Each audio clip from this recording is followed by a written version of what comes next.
sudah menjadi korban sebar data dari aplikasi pinjaman online legal, maka itu artinya kita sudah nggak perlu atau nggak harus membayar hutang pinjaman online kita atau hutang kita dianggap lunas, karena ya pinjolnya itu sudah melakukan pelanggaran ya teman-teman, sudah menyebarkan data pribadi kita. Namun sebelum itu kita harus tahu dulu seberapa parah penyebarannya dan kira-kira apa aja ya yang disebar, karena jujur aja ya teman-teman, untuk menginformasikan atau menagih ke teman-teman yang ada di medsos itu mungkin di beberapa platform itu ada ya teman-teman, termasuk sebar data, tapi masih belum bisa termasuk sebar data yang fatal ya teman-teman. Kalau yang fatal itu dengan foto teman-teman, menunjukkan foto dengan memegang KTP, terus kemudian data-data pribadi teman-teman yang mungkin bersifat sensitif dan pribadi, itu termasuk hal-hal yang sangat fatal ya teman-teman.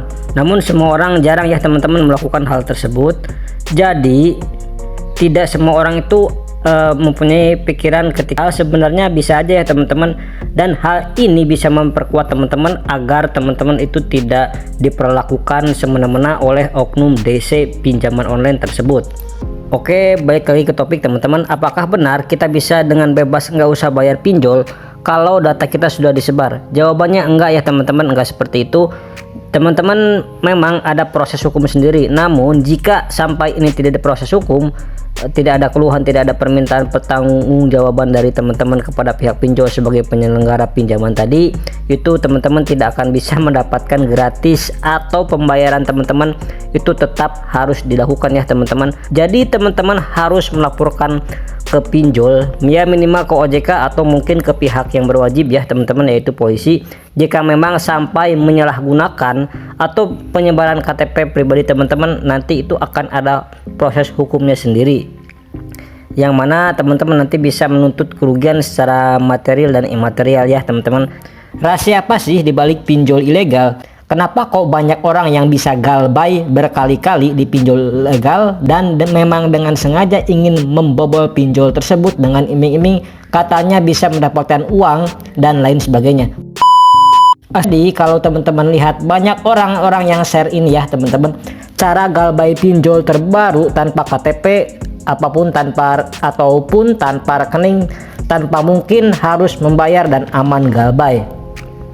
Sebagiannya itu merupakan sebuah teknik marketing ya teman-teman, di mana orang-orang tersebut ya pengen, kalau pengen mempromosikan pinjol tersebut, terus kemudian memang bagian dari tim pinjol tersebut, atau yang ketiga yang cuman mencari uang atau keuntungan dari konten-konten yang membahas mengenai pinjol ilegal.